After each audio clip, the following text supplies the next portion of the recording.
Hello everyone, my name is Dr. Bonnie Key. I'm the Editor-in-chief of JACC CardioOncology, and I am sitting here with Dr. Ron Witteles. He's a great friend. He's probably one of the smartest people I know. He's also deputy editor of JACC CardioOncology and also serves as co-leader of the amyloidosis program at Stanford.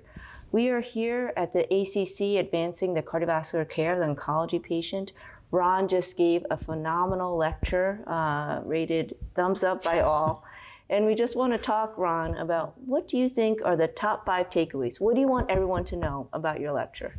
Sure. So, amyloidosis has just changed markedly from where we were even 5 years ago, certainly 10, 15, when it was thought to just be this death sentence we couldn't do anything about, and it's super rare disease. And it turns out, of course, none of that is true. It's certainly not true in 2023 where we are now.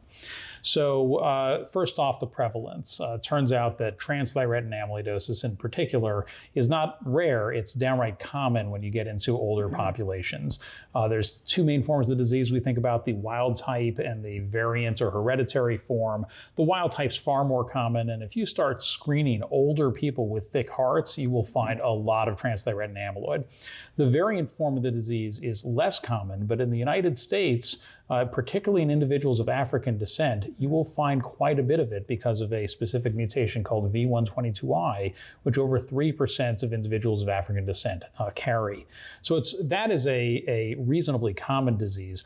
AL amyloidosis is a more rare disease, but a still really important one to know about because unlike 10, 15 years ago, we can do so much for it. Okay, so on those fronts, what can we do? Well, in AL, it used to be we just had not very good chemotherapy options or stem cell transplant, which again wasn't effective in many people and had higher toxicities. Well, because of the explosion of therapies for myeloma, a very related disorder, over the last 15 years, the same thing has happened in AL amyloidosis. And the most exciting of all was one called daratumumab, which was tested in a clinical trial called Andromeda, which showed that more than half the patients who got it, along with standard chemotherapy, had what's called a complete hematologic response, meaning you could not detect any abnormalities of light chains or any monoclonal protein, just really phenomenal. In the transthyretin space, it has been improvements in diagnosis and improvements in therapy. So it used to be to get diagnosed, you had to get a biopsy, and it usually meant getting a heart biopsy. And that limits access, and a lot of patients, for understandable reasons, don't want to be sent for a heart biopsy. I have a patient like that. Yeah. And with the rise of what's called bone scintigraphy, or in this country, what's used specifically is a nuclear tracer called technetium pyrophosphate, or PYP, most patients can have a non-invasive diagnosis made with just ruling out a monoclonal protein with some laboratory tests and a nuclear imaging scan that's easy to do and not even particularly expensive. And now you've made a diagnosis. Can you do anything about it? Yes, you can. Yes. So I'll stop with this as the last of my main takeaways, which is that we now have one FDA-approved therapy for transthyretin cardiomyopathy. It's a tafamidis, a once-a-day pill that has a huge impact on outcomes, and then a host of therapies that are likely on the way, as well as other therapies that are approved for the neuropathy form of the disease that some mutations can cause and that can be so devastating, with just spectacular results. So it is amazing to think about where this disease was a few years ago, where it was hard to diagnose, you couldn't do anything about it, to where we are today. Yeah, absolutely. Really, really exciting. And that's what I tell the patients that I see too. Now we can do something about it. So let's look for it. That's right. 3 quick follow-up questions. The first is, with diagnosis of TTR, what's the role of CMR in your view? It's a great question. So CMR has very characteristic abnormalities for amyloidosis, and it's diffuse late gadolinium enhancement and difficulty nulling the myocardium. And if you see that pattern, there's very little else that causes it. Now, the thing with CMR is it doesn't differentiate between AL and ATTR, at least not reliably.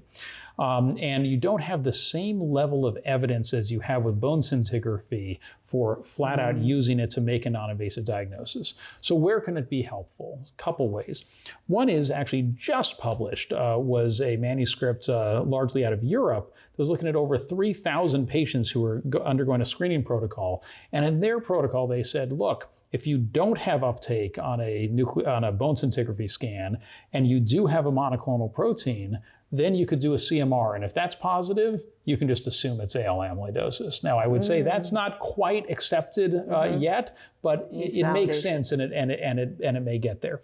The way I would say it is used most commonly right now, 2023 in the United States, is that a patient has a cardiomyopathy that strikes the cardiologist as a little weird. Something's not right. They're not sure what it is, but something's not right. They order a CMR, and then the person seeing the CMR says, you need to think about amyloidosis. Yeah. And that's a really valuable thing, because then once you think about it, now it's an easy diagnostic algorithm. So you're not done with the CMR. You still got to look for the monoclonal protein and either at that point get a biopsy or a PYP scan. But it drives a lot of people to think about amyloidosis where they haven't yet beforehand.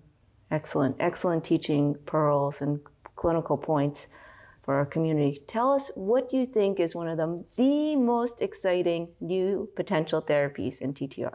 Yeah, I would say a couple. One is the silencer agents. These are agents that are knocking down production.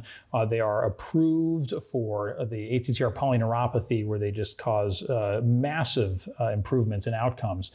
You know, Bonnie, it would be really weird for these agents to work so well in ATTR polyneuropathy and to not work in ATTR cardiomyopathy. It's the same protein that is misfolding, it's just depositing in a different organ. So I think there's very little doubt they work. It's a matter of showing that in clinical trials. So there was one small trial with one of the older agents that was positive, and it's in front of the FDA right now. We'll see what happens. But what's really exciting, I would say, are the second generation form of these agents, one called vutrisiran, one called eplontirsen, that are both in phase 3 clinical trials that hopefully will show a benefit in cardiomyopathy and lead to approvals. That's one. The other is gene editing. And so CRISPR-Cas9 technology, it's just the perfect disease to target. It's a single protein disease. The beauty of it is theoretically you could give one dose of it and you will knock down TTR production forever. And from the early phase trials, it's about 90%, which is higher than they get with the silencers. Phenomenal. One dose. And so those have been in early phase trials, probably phase 3 trial coming soon. That's really, really exciting. Can't wait for that. And then in closing, for the field, what do you think the field needs to do to overcome disparities in care? What are these disparities? What does the field need to do? Yeah, such a good and important question, and there's a lot of disparities to think of.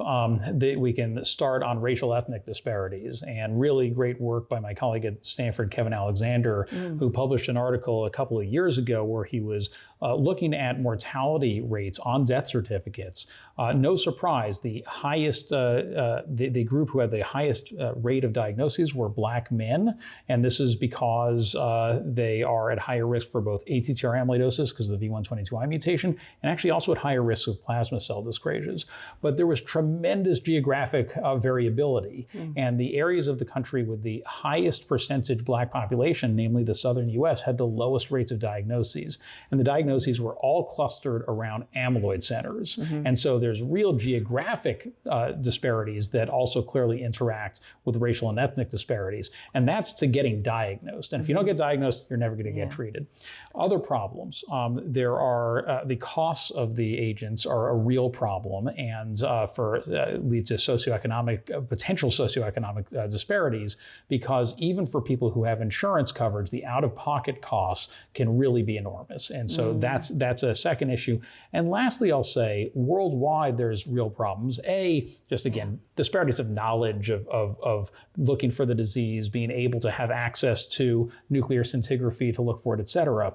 But also disparities of access to therapies. And so tafamidis, which is widely available in the United States, is still not approved in most places in the world. And it's been available now for a few years in the United States. It's getting approved other places, probably in the next year or two that will change. But the fact that we're this far down the line for a drug that makes that big a difference is not great. Yeah. Well, certainly it's a call to action for the entire field to work together, develop multi-level strategies to overcome disparities, to advance knowledge. Certainly at JACC CardioOncology, we are trying our best with your great leadership in amyloidosis to work to educate really the entire field internationally. Well, I mean, as you know, Bonnie, we've really been fortunate to have two great issues already. Yep. One completely focused on amyloid in 2021, and a mini focus last year. Yep. And there's so much great work. We really want JACC Cardio-Oncology to be not just a home, but the home for amyloidosis research. And it's been and it's been one of the most fun parts of working on the journal with you. Yeah. Well, thank you so much, Ron, for everything, for all of your leadership in the field of amyloidosis, and for all of your collaboration in JACC Cardio-Oncology. Thank you. Thank you.